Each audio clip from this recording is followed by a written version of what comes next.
നമ്മൾ ആവശ്യമില്ലാത്തത് വേദപുസ്തകത്തിൽ ഇല്ലാത്തത് ചെയ്തിട്ട് പ്രതിഫലം കിട്ടുമെന്ന് പറഞ്ഞാൽ അത് ദൈവം കരുണ തോന്നട്ടെ എന്ന് എനിക്ക് പറയാനായിട്ടുള്ളൂ. ഈ ആഭരണം മാത്രം പറയുന്ന ഇവരെ ദ്രവ്യാഗ്രഹം ഇതിനേക്കാൾ അത്ര വലിയ പാപമാണ്. തീർച്ചയായിട്ടും. അപ്പൊ അതിനിത്ര എംഫസൈസ് ചെയ്യുന്നില്ല. ഈ പൊന്നണിയുന്ന ഉണ്ടായെന്ന് പറയുന്നതിന് പകരം പെന്തക്കോസുകാർ അന്ന് തീരുമാനിക്കുക, നമ്മൾ മറ്റുള്ള ജാതികളിൽ നിന്ന് വേർപാട് കാണിക്കാൻ ഒറ്റ കല്യാണത്തിന് സ്ത്രീധനം വാങ്ങുകയില്ല. എന്തോ ഒരു നല്ല മാതൃകയായിരുന്നത്. അങ്ങനെ ആയിരുന്നെങ്കിൽ ലോകം എന്തുമാത്രം പെന്തക്കോസുകാരെ അഭിനന്ദിച്ചേനെ. തീർച്ചയായിട്ടും. ഇത് സ്വർണത്തിന്റെ കൂടെ വാങ്ങി കൂട്ടുന്നവരാണ് മിക്ക പെന്തക്കോസുകാരും. ഈ ദ്രവ്യാഗ്രഹവും അഹങ്കാരവും ഒരുമയില്ലായ്മയും ഒക്കെ ഒരുപാടാണ്. കർത്താവ് ആഗ്രഹിച്ച രണ്ട് കാര്യമാണ്. ഒന്ന്, നമ്മുടെ സ്നേഹം കൊണ്ട് മറ്റുള്ളവർ നാം ആരാണെന്ന് ശിഷ്യന്മാരെന്നറിയണം. രണ്ട്, നമ്മുടെ ഒരുമ കൊണ്ട് ലോകം കർത്താവ് ആരാണെന്ന് അറിയണം.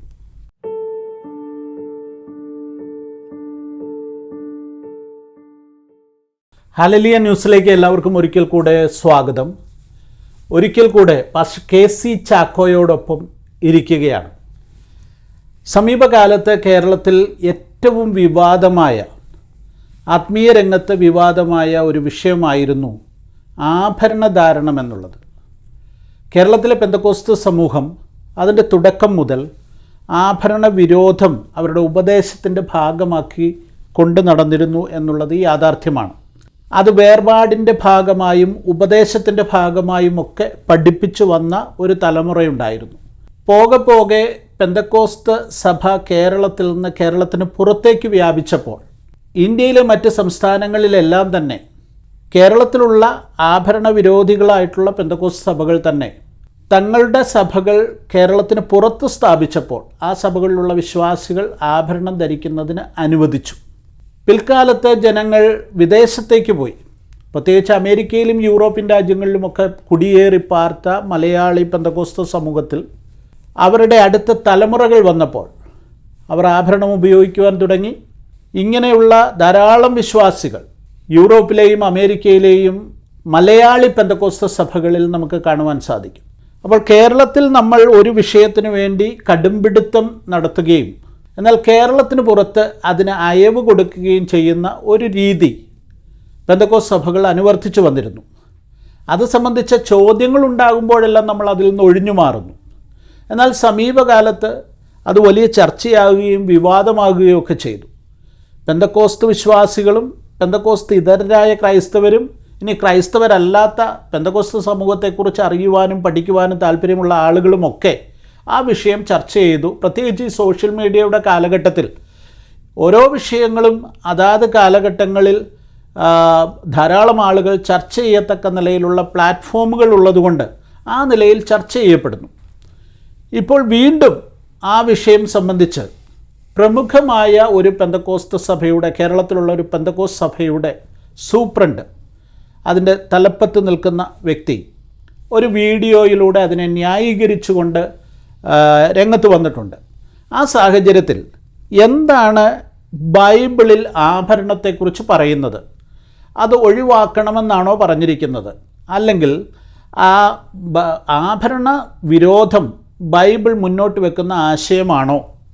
പുതിയ നിയമസഭയ്ക്ക് ആഭരണ നിരോധനം അല്ലെങ്കിൽ ആഭരണ വിരോധം എന്നുള്ളത് അടിസ്ഥാന ഉപദേശങ്ങളിലൊന്നായി സ്വീകരിക്കുവാൻ സാധിക്കുമോ? അത് വേർപാടിൻ്റെ ഭാഗമാണോ? ബൈബിളിൽ എന്താണ് പറയുന്നത്? ഈ കാര്യങ്ങളെക്കുറിച്ചാണ് പാസ്റ്റർ KC ചാക്കോ നമ്മളോട് സംസാരിക്കുവാൻ പോകുന്നത്. അമേരിക്കയിൽ ഹൂസ്റ്റണിൽ ഉള്ള ബഥേൽ IPC സഭയുടെ ശുശ്രൂഷകനാണ് പാസ്റ്റർ KC ചാക്കോ. മുൻപ് ഹല്ലേലൂയയുടെ 2 വീഡിയോകളിൽ അദ്ദേഹവുമായിട്ടുള്ള ഞങ്ങൾ ഒന്നിച്ചിരുന്നുള്ള അഭിമുഖമുണ്ടായിരുന്നു. താല്പര്യമുള്ളവർക്ക് ലിങ്ക് ഞാൻ ഇതിൻ്റോടുകൂടെ ചേർക്കാം, നിങ്ങൾക്കതും കാണാവുന്നതാണ്. സ്വാഗതം ചെയ്യാം പാസ്റ്റർ KC ചാക്കോയെ. ഞാനീ പറഞ്ഞ ഇൻട്രോയിൽ തന്നെ വിശദമായിട്ട് കാര്യങ്ങളുണ്ട്. ഇനി സാറ് തുടങ്ങിക്കോ. ഞാൻ ഒരു യാക്കോബ കുടുംബത്തിലാണ് ജനിച്ചു വളർന്നത്. എന്നാൽ ചെറുപ്പത്തിൽ തന്നെ കർത്താവിനെ രക്ഷിതാവായി സ്വീകരിക്കുവാനും സ്നാനപ്പെടുവാനും പരിശുദ്ധാത്മാഭിഷേകം അന്യഭാഷയോടുകൂടെ പ്രാപിക്കുവാനും എനിക്ക് സാധിച്ചതുകൊണ്ട് ഞാനൊരു പെന്തക്കോസ്തുകാരനായി അന്ന് തുടങ്ങി ഇന്നുവരെ തുടരുകയാണ്. എൻ്റെ 10ാം ക്ലാസ് സ്റ്റഡി കഴിഞ്ഞപ്പോൾ ഞാൻ ശാലയം ബൈബിൾ സ്കൂളിലും കുമളിയിലുണ്ടായിരുന്ന എമനേസർ ബൈബിൾ സ്കൂളിലും പെന്തക്കോസ് ബൈബിൾ സ്കൂളിൽ 4 വർഷത്തെ കോഴ്സ് കംപ്ലീറ്റ് ചെയ്ത് പെറിയൻ ബാപ്റ്റിസ്റ്റ് ബൈബിൾ കോളേജിൽ പോയി BTHും BDയും എടുക്കുകയും മൈസൂർ യൂണിവേഴ്സിറ്റിന് BA കരസ്ഥമാക്കുകയും ചെയ്ത് അമേരിക്കയിൽ 84ലേക്ക് കടന്നു വന്നു. വെസ്റ്റ് മിനിസ്റ്ററിൽ നിന്ന് 2 മാസ്റ്റേഴ്സ് ഡിഗ്രിയും, 1 ഓൾഡ് ടെസ്റ്റമെൻറ്റിലും 1 റിലീജിയനിലും, പാസ്റ്ററൽ മിനിസ്ട്രിയിൽ ഡോക്ടറേറ്റും, അതിനുശേഷം കൗൺസിലിംഗ് കോഴ്സും ഞാൻ പഠിച്ചതാണ്. വേദപുസ്തകം ഞാനൊരു 50 പ്രാവശ്യം വായിച്ചിട്ടുണ്ട്. അപ്പോൾ എൻ്റെ വേദപുസ്തകത്തിൽ നിന്നുള്ള ചിന്താഗതിയിൽ ആഭരണത്തെക്കുറിച്ച് പല കാര്യങ്ങൾ പെന്തക്കോസ്തുകാർ പഠിപ്പിക്കുന്നതിൽ നിന്ന് വ്യത്യസ്തമായ കാഴ്ചപ്പാടാണ് എനിക്ക് മനസ്സിലാക്കാൻ കഴിഞ്ഞിട്ടുള്ളത്. ഒന്നാമത് പെന്തക്കോസ്തുകാർ പറയുന്നത് ഇത് വേർപാടാണെന്ന്. വേർപാട് എന്ന് പറഞ്ഞാൽ വേദപുസ്തകത്തിലെ വേർപാടെന്ന് പറയുന്നത് ദൈവത്തിനു വേണ്ടി വേർതിരിക്കുക എന്നുള്ള അത് വിശുദ്ധീകരണമാണ്. അത് പുറത്തുള്ളതല്ല, ഹൃദയത്തിലുള്ളതാണ്. ഹൃദയത്തിൽ നിന്ന് പുറത്തേക്ക് വരികയാണ് വേദപുസ്തകം നമ്മെ പഠിപ്പിക്കുന്നത്. ശൗമേൽ പോലും പുറം നോക്കി രാജാക്കന്മാരെ അഭിഷേകം ചെയ്യുവാൻ ശ്രമിച്ചപ്പോൾ ദൈവം പറഞ്ഞു, ദൈവം ഹൃദയമാണ് നോക്കുന്നത്. അപ്പോൾ ഹൃദയം നോക്കുന്ന കർത്താവിൻ്റെ വചനത്തിൽ പറഞ്ഞിരിക്കുന്നതാണ് നമ്മൾ ചിന്തിക്കുവാൻ പോകുന്നത്. വേദപുസ്തകത്തിൽ ആഭരണം ആദ്യമായി ഇൻട്രൊഡ്യൂസ് ചെയ്യുന്നത് അബ്രഹാമാണ്.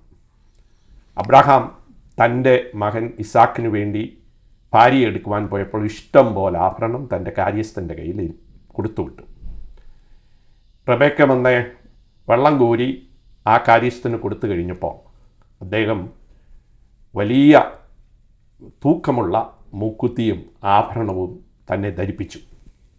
അപ്പോൾ അബ്രഹാം പിതാവാണ് ദശാംശം തുടങ്ങിയത്.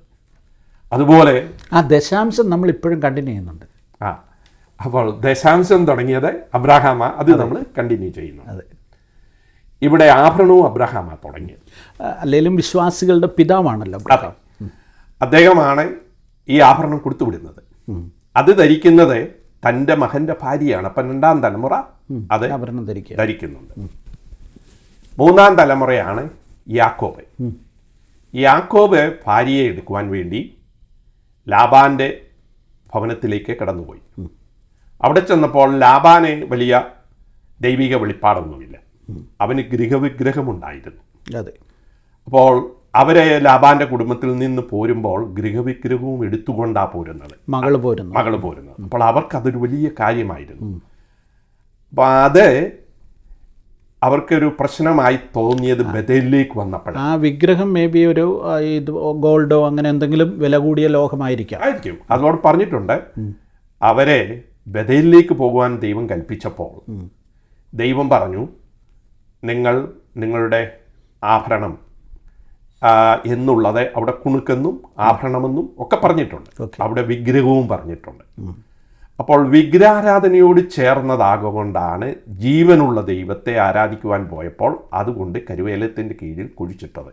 അഡ്വഞ്ചർ ഇഷ്ടമാണോ? എന്നാൽ നിങ്ങളുടെ അടുത്ത ഡെസ്റ്റിനേഷൻ ഓസ്ട്രേലിയ, ന്യൂസിലാൻഡ് ആയാലോ?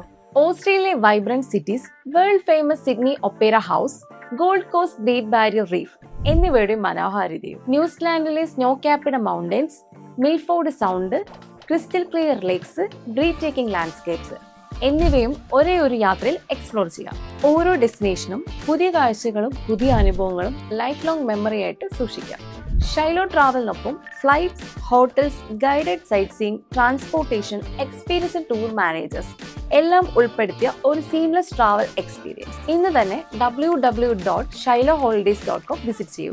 നിങ്ങളുടെ Australia and New Zealand tour book ചെയ്യൂ.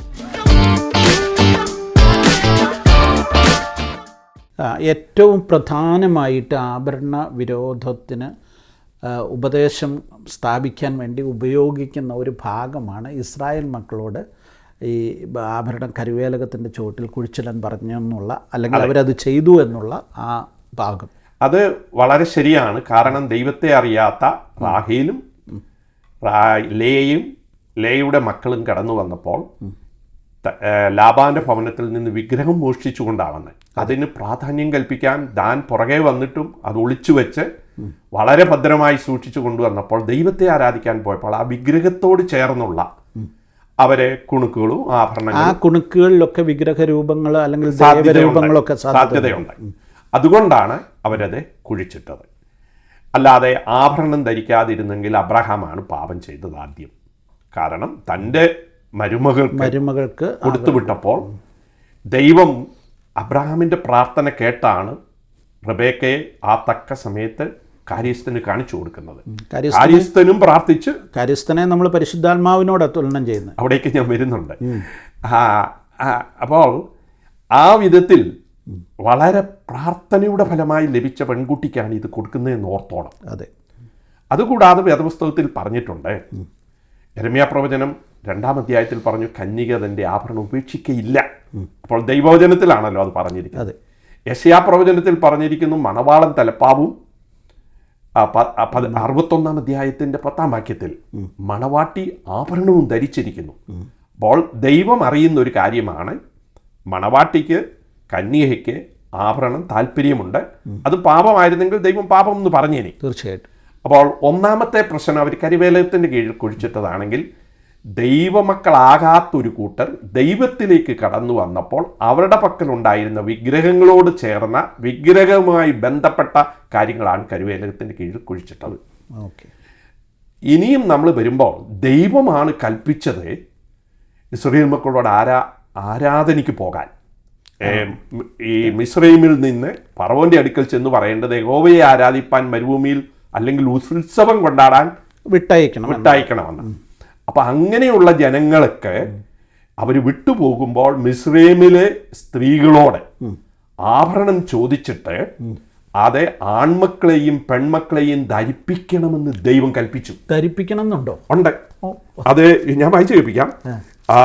പുറപ്പാട് പുസ്തകം 3-ാം അധ്യായത്തിന്റെ അവസാനത്തെ വാങ്ങാൻ പറയുന്ന കാരണം ഞാൻ അതിൻ്റെ വ്യാഖ്യാനം കേട്ടിട്ടുള്ളത്, ഇവർ ദീർഘവർഷങ്ങൾ 400 വർഷം മിസ്രൈമിൽ അടിമകളായി അടിമവേല ചെയ്തു. അവർക്കതിന് ന്യായമായ കൂലി ലഭിച്ചില്ല. അപ്പോൾ ദൈവം അവരെ അവിടുന്ന് പുറപ്പെടുവിക്കുമ്പോൾ നിങ്ങൾ അവരെ കൊള്ളയടിച്ചു കൊണ്ടുപോവുക എന്നുള്ള ഒരർത്ഥത്തിലാണ് ഇതെന്നാണ് എൻ്റെ ഒരു കാര്യം. അത് അണിയിക്കാൻ പറയുന്നുണ്ടോ? ഉണ്ട്, തീർച്ചയായും പറഞ്ഞിട്ട് 3-ാം അധ്യായത്തിന്റെ 22-ാം വാക്യത്തിൽ പറഞ്ഞിരിക്കുന്നത്, ഓരോ സ്ത്രീ താന്താന്റെ അയൽക്കാരത്തിയോടെ വീട്ടിൽ അതിഥിയായി പാർക്കുന്നവളോടും വെള്ളിയാഭരണങ്ങളും പൊന്നാഭരണങ്ങളും വസ്ത്രങ്ങളും ചോദിച്ചു വാങ്ങി നിങ്ങളുടെ പുത്രിമാരെയും പുത്രന്മാരെയും ധരിപ്പിക്കണം. എന്തിനാ? മിസ്രൈമ്യരെ കൊള്ളയടിക്കുകയും വേണം. അത് രണ്ട് കാര്യം അതിനകത്തുണ്ട്. അപ്പോൾ ഇത് ദൈവത്തിന് ഉത്സവം ആചരിക്കാൻ പോകുന്നത് കൊണ്ട് അവർ ഉത്സവം ആ സമയത്താണ് വിശേഷ വസ്ത്രവും ഈ ആഭരണവും ധരിക്കുന്നത്. അതിപ്പോൾ നമ്മുടെ നാട്ടിലും പണ്ട് അങ്ങനെയൊക്കെ ആയിരുന്നു. അതെ, അതുകൊണ്ടാണ് ഇത് ചോദിക്കുമ്പോൾ കൊടുക്കുന്നത്. അവർ ഉത്സവം ആചരിച്ചിട്ട് ഇങ്ങ് വരുമെന്നുള്ളതാണ് ഇവരുടെ ചിന്താഗതി. അപ്പോൾ ദൈവവും പറഞ്ഞത് നിങ്ങൾ മരുഭൂമിയിൽ പോയി ദൈവത്തിന് ഉത്സവം ആചരിക്കാൻ. അപ്പോൾ ദൈവത്തിന് വേണ്ടി ഉത്സവം ആചരിക്കുമ്പോൾ ദൈവമാണ് പറഞ്ഞത് അവരെ ആണിനെയും പെണ്ണിനെയും പൊന്നാഭരണവും വെള്ളിയാഭരണവും ധരിപ്പിക്കണമെന്ന്. അപ്പോൾ അബ്രഹാം തുടങ്ങി, ദൈവം അതിനെ അംഗീകരിച്ചു എന്നാണ് ഞാൻ വിശ്വസിക്കുന്നത്. അതൊരു പ്രധാനപ്പെട്ട പോയിന്റ്. ഇന്ന് വരെ ആരും പറഞ്ഞു കേട്ടിട്ടില്ലാത്തൊരു കാര്യം അത്. അത് നമ്മൾ വേദപുസ്തകത്തിലുള്ളത് എന്തിനാ തിരുത്തുന്നത്? ദൈവം പറഞ്ഞുവെങ്കിൽ അത് പുറപ്പാടിൽ പറഞ്ഞാലും ഉൽപ്പത്തിയിൽ പറഞ്ഞാലും ദൈവം പറഞ്ഞതാ. അതെ. അപ്പോൾ ഇവിടെ പറഞ്ഞിരിക്കുന്നത് നിങ്ങൾ ധരിപ്പിക്കണമെന്നാ. കാരണം ഉത്സവത്തിനാ പോകുന്നത്. എന്നാൽ അവരെന്തോ ചെയ്തു? ഹോരേബിൽ ചെന്നപ്പോൾ ദൈവത്തെ ആരാധിക്കുവാൻ കവനന്റ് ചെയ്തവർ അവരുടെ ആഭരണങ്ങൾ എടുത്ത് അഹരോന്റെ പക്കൽ കൊടുത്തിട്ട് പറഞ്ഞു, ഞങ്ങൾക്കൊരു ദൈവത്തെ ഉണ്ടാക്കണം. അന്ന് അവർ കണ്ടിരിക്കുന്ന ദൈവം കാളക്കുട്ടിയാണ്. അവിടെ ഞാൻ വേറെ കാര്യം കൂടെ ചോദിക്കട്ടെ സാറേ. ഇവരെ മിസ്രൈമിൽ നിന്ന് ഈ ആഭരണങ്ങൾ കൊള്ള ചെയ്തു, അല്ലെങ്കിൽ അവരിൽ നിന്ന് വാങ്ങി, അയൽക്കാരിൽ നിന്ന് വാങ്ങി. സ്വാഭാവികമായിട്ടും ആ ആഭരണങ്ങളിലെല്ലാം ഈ മിസ്രൈമ്യ ദൈവങ്ങളുടെ രൂപങ്ങൾ സ്വാഭാവികമായിട്ടുണ്ടാകുമല്ലോ. കാണത്തില്ലെന്ന് പറയാൻ പറ്റും. അതും അണിഞ്ഞുകൊണ്ടാണ് അവർ ദൈവത്തെ ആരാധിക്കാൻ പോകുന്നത്. അതെ. അപ്പം അവരെ കൊടുത്ത ആഭരണം ദൈവമാണ് അത് ധരിക്കാൻ പറഞ്ഞേക്കുന്നത്. അപ്പോൾ ദൈവം ഒന്നിനെ ശുദ്ധീകരിച്ചാൽ അത് ശുദ്ധീകരിക്കപ്പെട്ടു. മറ്റേത് ജാതിയുടെ വീട്ടിൽ നിന്ന് അവർ ആഭരണം കൊണ്ടുവന്ന ദൈവമായിട്ട് ഒരു ബന്ധവും ഇല്ല. ആരുടെ? യാക്കോബിന്റെ കാര്യം. ഇത് ദൈവം അരുളി ചെയ്തതാണ്, നിങ്ങൾ അത് ചെയ്യാൻ. അപ്പോൾ ആ ദൈവം പറഞ്ഞതുകൊണ്ട് അതിനകത്ത് എന്തുണ്ടോ ഇല്ലയോ എന്നുള്ളത് നമുക്കവിടെ വ്യക്തമല്ലെങ്കിലും ദൈവം പറഞ്ഞു ധരിപ്പിക്കണമെന്ന്. അപ്പോൾ ധരിപ്പിച്ചു. അവർ ദൈവത്തിന് ഉത്സവം ആചരിക്കുമ്പോൾ ധരിക്കാം. അതാണല്ലോ ഏറ്റവും വലിയ പ്രാധാന്യം. പക്ഷേ അവർ ദൈവത്തെ വിട്ട് കാളക്കുട്ടിയെ ആരാധിക്കുവാൻ 33 അധ്യായത്തിൽ നാം കാണുന്നു പുറപ്പാട് പുസ്തകം. അവിടെ കാളക്കുട്ടിയെ മോശ ഇടിച്ച് പൊടിച്ച് കളഞ്ഞു. പക്ഷെ അവരുടെ ഉത്സവ വസ്ത്രവും ആഭരണവും അവർ ഊരിയില്ല. അവർക്ക് ഉള്ളിൽ മാനസാന്തരം ഉണ്ടായില്ല. പുറത്ത് മാത്രം ഒരു മോശയുടെ നിർബന്ധത്തിൽ കാളക്കുട്ടിയെ ഇല്ലാതാക്കി. ഉത്സവ രീതിയോ അതിൻ്റെ സന്തോഷവും അവർക്ക് കുറഞ്ഞില്ല. അപ്പോൾ ദൈവം പറഞ്ഞു, നിങ്ങൾക്ക് റിയൽ മാനസാന്തരം ഉണ്ടാകണമെങ്കിൽ അതിൻ്റെ പ്രതിഫലനമായ ഈ ഇരട്ടുടുക്കുന്നത് പോലെ ദൈവം പറഞ്ഞു നിങ്ങളുടെ ആഭരണവും വസ്ത്രവും മാറ്റാൻ. അപ്പോൾ അത് എന്ത് ബന്ധത്തിലാ? കാളക്കുട്ടിയെ ആരാധിക്കുന്ന ബന്ധത്തിലാ. ജാതീയമായ ആരാധന നടത്തിയപ്പോൾ അതിനുവേണ്ടി അണിഞ്ഞ വസ്ത്രവും അതിനുവേണ്ടി അണിഞ്ഞ ആഭരണവും നീക്കിക്കളഞ്ഞില്ലെങ്കിൽ ഞാൻ നിങ്ങളുടെ നടുവിൽ നടക്കയില്ല. കാരണം കാളക്കുട്ടിയെ ഉണ്ടാക്കുമ്പോൾ ദൈവം പറയുന്നു, ഞാൻ നിങ്ങളുടെ കൂടെ വരുന്നില്ല, ഒരു ദൂതനെ അയക്കാം. അപ്പൊ മോശയുടെ നിർബന്ധം കൊണ്ടാണ് പിന്നെയും ദൈവം സമ്മതിച്ചത്. അപ്പോൾ ഞാൻ നിങ്ങളുടെ കൂടെ നടക്കണമെങ്കിൽ ആരാധനയുടെ കാളക്കുട്ടിയെ ആരാധിക്കുന്ന മനസ്ഥിതിയുമായി അതിൻ്റെ വേഷധാരണങ്ങളോടുകൂടെ അതിൻ്റെ ആഭരണധാരണത്തോടുകൂടി നിങ്ങൾ മുന്നോട്ട് പോയാൽ ഞാൻ നിങ്ങളുടെ കൂടെ ഇല്ല. അതുകൊണ്ട് തുടങ്ങാൻ പറഞ്ഞ കർത്താവ് ദൈവത്തെ ആരാധിക്കാൻ പോകുമ്പോൾ ധരിക്കാനാ പറഞ്ഞത്. അവരത് വിട്ടിട്ട് കാളക്കുട്ടിയെ ആരാധിക്കാൻ നേരത്തെ ദൈവം പറഞ്ഞു വേണ്ട. അത് ഇന്നും ശരിയാണ്. നമ്മൾ അന്യദേവന്മാരിലേക്ക് പോകുമ്പോൾ അവിടെ ദൈവം തന്ന ദാനമാണെങ്കിലും അത് മിസ്യൂസ് ചെയ്താൽ ദൈവം ശിക്ഷിക്കുമെന്നുള്ളത് ഉറപ്പാണ്. ദൈവം നമുക്ക് കൃപകൾ തന്നു, പരിശുദ്ധാത്മാവിന്റെ ശക്തി തന്നു. അതിനെ മിസ്യൂസ് ചെയ്ത സിംസോനിൽ നിന്ന് അത് തിരിച്ചെടുത്തു, അത് ശൗലിൽ നിന്ന് തിരിച്ചെടുത്തു.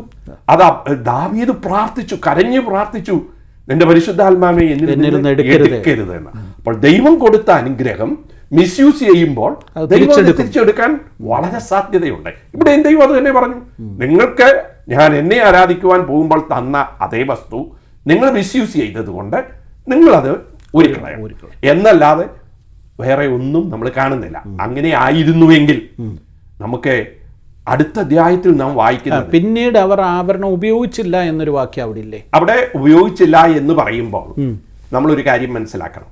വേദപുസ്തകത്തിലെ യൂസേജുകൾ, ആ കോണ്ടെക്സ്റ്റ് നമ്മൾ മനസ്സിലാക്കണം.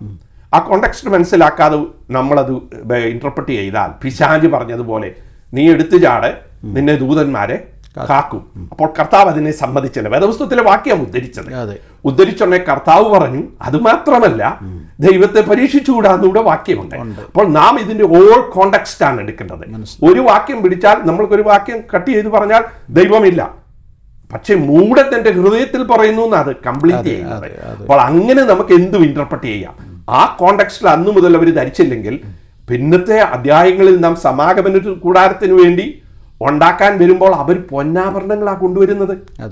അത് കൊണ്ടുവന്നത് എന്തിനാ? അപ്പൊ സ്വാഭാവികമായിട്ടും അവരുടെ കയ്യിൽ ഉണ്ടെന്നുള്ളതിന്റെ തെളിവാണ്. അതെ, അവരുടെ പക്കൽ ഉണ്ട്, അത് ദൈവം സ്വീകരിച്ചു എന്നുള്ളതാണ്, അല്ലാതെ ഉണ്ടെന്നുള്ളതല്ല തെളിവ്. ദൈവനാമ മഹത്വത്തിനു വേണ്ടി അതേ സ്വർണം അവർ സ്വീകരിച്ചു. അതെന്തിനൊക്കെ ഉപയോഗിച്ചത്? ആലയത്തില് ആ സമാപന കൂടാരത്തിലെ പല വസ്തുക്കൾ ഉണ്ടാക്കാൻ. അതുമാത്രമല്ല അഹരോന്റെ വസ്ത്രത്തിലെ തങ്കവും പുരോഹിത വസ്ത്രത്തിൽ 28-ാം അധ്യായത്തിൽ അത് വളരെ കൃത്യമായിട്ട് പറഞ്ഞിട്ടുണ്ട്.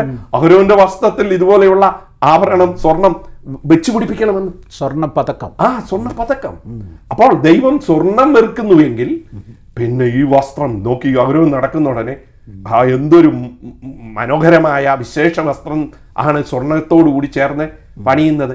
അപ്പോൾ ദൈവം സ്വർണത്തെ അല്ല വെറുത്തത്, ആഭരണത്തെ അല്ല, അവരുടെ മനോഭാവത്തെയാണ് ദൈവം വെറുത്തത്. അപ്പോൾ അങ്ങനെയാണ് വേദപുസ്തകത്തിൽ പറഞ്ഞിരിക്കുന്നത്.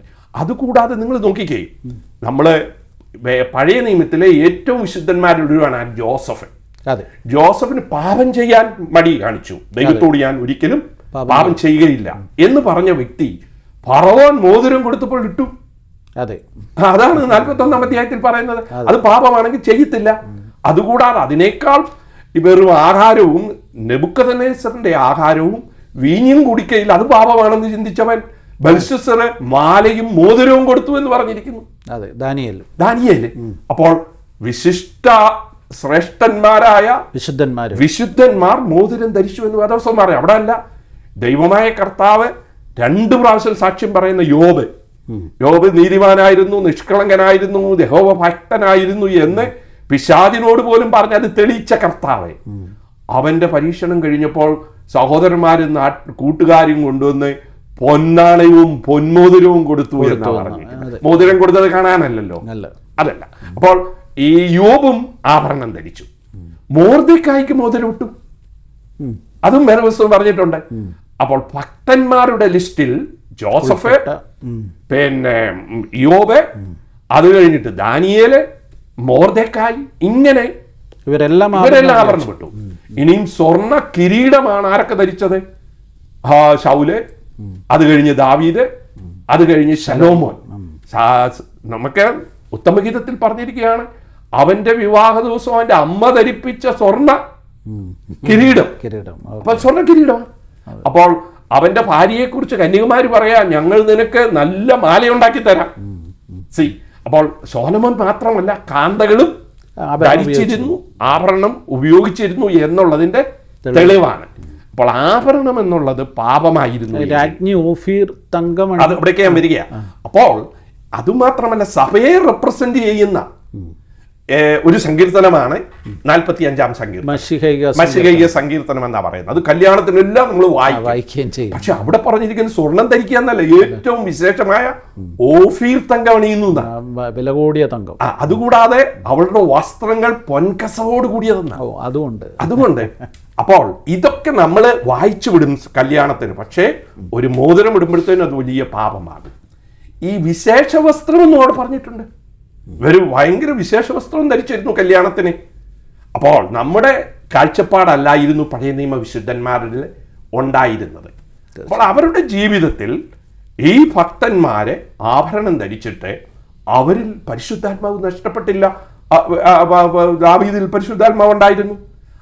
ആ മോശമായ അനുസരണക്കേട് റിബലും ചെയ്ത ശൗലിന്റെ പരിശുദ്ധാത്മാവാ പോയത്. മോശമായ ജീവിതശൈലി ചെയ്ത ശൗലിന്റെ പരിശുദ്ധാത്മാവ് പോയത് ആഭരണം ഇട്ടതല്ലല്ലോ. അതാണ് ഞാൻ പറഞ്ഞത്. ഇന്ന് അവിടേക്ക് ഞാൻ വരാം. ഇന്ന് പെന്തക്കോസ്തുകാരായ കേരളീയരിൽ മാത്രമേ ഉള്ളൂ ആത്മാവ്. തമിഴ്നാട്ടിലാണ് വളരെയധികം സുവിശേഷ വേല ഇപ്പം നടക്കുന്നത്. ആന്ധ്രാപ്രദേശത്താണ് ഇന്ത്യയിലെ ഏറ്റവും വലിയ സഭയുള്ളത്. നിങ്ങൾ നാഗാലാൻഡിലേക്ക് എന്നാൽ സഭകളൊക്കെ 20,000-വും 40,000-വും പേരൊക്കെയാ ഒരു സഭയിലെ. അവരെല്ലാം ആഭരണം ധരിക്കും, ഇവരെല്ലാവരും അന്യഭാഷ പറയും.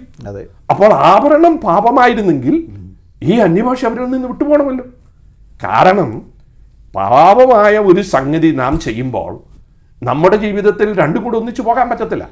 വേർപാടെന്ന് അവിടെ ദൈവത്തിന് ഗതിഭേദങ്ങളാലുള്ള എന്നൊരു വാക്യമുണ്ട്. യാക്കോബിന്റെ ലേഖനം 1:17. നാഗാലാൻഡിൽ ഒരു ദൈവവും കേരളത്തിൽ വേറൊരു ദൈവവും. അങ്ങനെയാ. വേറൊരു കാര്യമുണ്ട്.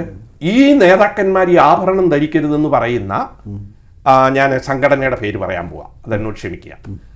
അസംബ്ലീസ് കോഡുകാര് അമേരിക്കൻ നേതൃത്വമുള്ളവരാണ്. അതുപോലെ തന്നെ ചർച്ച് ഓഫ് കോഡുകാർ. ഇവരുടെ സകല പാസ്റ്റർമാരും സൂപ്രണ്ടന്റുമാരും ആഭരണം ഇട്ട്, അഥവാ മോതിരവും, സ്ത്രീകൾ പിന്നെ ആഭരണം ഇട്ടുകൊണ്ട് വരുമ്പോൾ അവർ പോയി അവിടെ കത്രിമേശ എടുക്കുകയും പ്രസംഗിക്കുകയും പൈസ വാങ്ങുകയും ചെയ്യും. തീർച്ചയായിട്ടും. IPC-കാരിൽ ഞാൻ ഇവിടെ അമേരിക്കയിൽ 84-ലാണ് വന്നത്. 84-ൽ വന്നപ്പോൾ പലരെയും ഞാൻ ആഭരണം ഇട്ട് സ്നാനപ്പെടുത്തിയിട്ടുണ്ട്. ഞാൻ ഇന്ത്യയിലും സ്നാനപ്പെടുത്തിയിട്ടുണ്ട്. അപ്പം അതിൻ്റെ കാരണം, അവരാഭരണം ഊരിയാൽ അവരുടെ ഭർത്താക്കന്മാർ ഊരിയാൽ അടിക്കും, ഉപദ്രവിക്കും, അവർക്ക് പീഡനം അനുഭവിക്കും. അപ്പോൾ അത് സാറ് പറയുമ്പോൾ വേറൊരു കാര്യം കൂടെ ഓർക്കണം. നമ്മുടെ എത്രയോ അമ്മച്ചിമാർ ഈ ആഭരണം ഊരിയൻ്റെ പേരിൽ അടികൊണ്ടു. അത് അവർ ത്യാഗം സഹിച്ച, അല്ലെങ്കിൽ അവർ വിശ്വാസത്തിന് വേണ്ടി, അവരുടെ ഈ വേർപാടിന് വേണ്ടി അവർ നിലകൊണ്ടവരുടെ ഒരു പിൻതലമുറയല്ലേ നമ്മൾ. അപ്പോൾ ഈ വേർപാടെന്ന് പറഞ്ഞത് തെറ്റിദ്ധരിപ്പിച്ചപ്പോൾ അവരത് സത്യമാണെന്ന് വിചാരിച്ചു. അതുകൊണ്ടാണ് അവരതിനു വേണ്ടി നിന്നത്. വേർപാടായിരുന്നുവെങ്കിൽ മിസ്രൈമിൽ നിന്ന് വന്നവർ, മിസ്രൈമരുടെ ആഭരണം വേർപാടായിരുന്നുവെങ്കിൽ അതിവർ ധരിച്ച് അവരെ പോലെ ആകണ്ട. മിസ്രൈമ്യരും ആഭരണം ധരിക്കും. അവരിൽ നിന്നൊരു വ്യത്യാസം വരണമെങ്കിൽ, വേർപാടാണ് ഉദ്ദേശിക്കുന്നതെങ്കിൽ ദൈവം പറയുമ്പോൾ അവരുടെ ആഭരണം നിങ്ങൾ ധരിക്കാൻ. അപ്പൊ അവിടെ ആഭരണം ധരിക്കാത്ത വേർപാടല്ല.